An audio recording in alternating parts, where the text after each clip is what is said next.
ಹರಿಚರಣಂ ಪಾಂಸು ಪತ್ತಿರೆ ಶರೀರಂ ವಸ್ತ್ರಾಂಚಲದಿ ತೊಡೆದು ಕಳೆದೆ ಗುರುನಂದನ. ಎನ್ನ ಮನದ ಪರಿಭವಂ ಪಾಂಸು ಅದೆಂತು ಕಳಪೆದೆಯೋ. ಭೀಮಸೇನನ ಗದಾಘಾತದಿಂದ ತೊಡೆಯನ್ನು ಮುರಿದುಕೊಂಡು, ಪದಾಘಾತದಿಂದ ಮುಕುಟಮ ಮುರಿದುಕೊಂಡು ಬಿದ್ದಿದ್ದ ದುರ್ಯೋಧನನ ದುಸ್ಥಿತಿಯನ್ನು ಕಂಡು ಅಶ್ವತ್ಥಾಮನು ಬಂದು ದುರ್ಯೋಧನನ ಹಣೆಗೆ ಹಟ್ಟಿದ್ದ ಭೀಮನ ಪಾದದ ಧೂಳನ್ನು ತನ್ನ ಮೇಲುದರದಿಂದ ಒರೆಸಿ ಸ್ವಾಂತನ ಹೇಳುವಂತಹ ಸಂದರ್ಭದಲ್ಲಿ ದುರ್ಯೋಧನನು ಅಶ್ವತ್ಥಾಮನಿಗೆ ಈ ರೀತಿಯಾದ ಪ್ರಶ್ನೆಯನ್ನು ಕೇಳುತ್ತಾನೆ.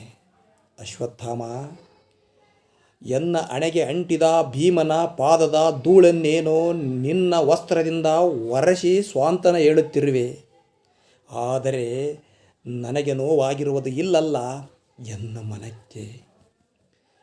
ಎಡಗಾಲಿನಿಂದ 11 ಅಕ್ಷೋಹಿಣಿ ಸೈನ್ಯದ ಅಧಿಪತಿಯಾಗಿರುವ ನನ್ನನ್ನು ಎಡಗಾಲಿನಿಂದ ಒದ್ದನಲ್ಲವ, ನನಗಿಲ್ಲಿ ನೋವಾಗಿದೆ.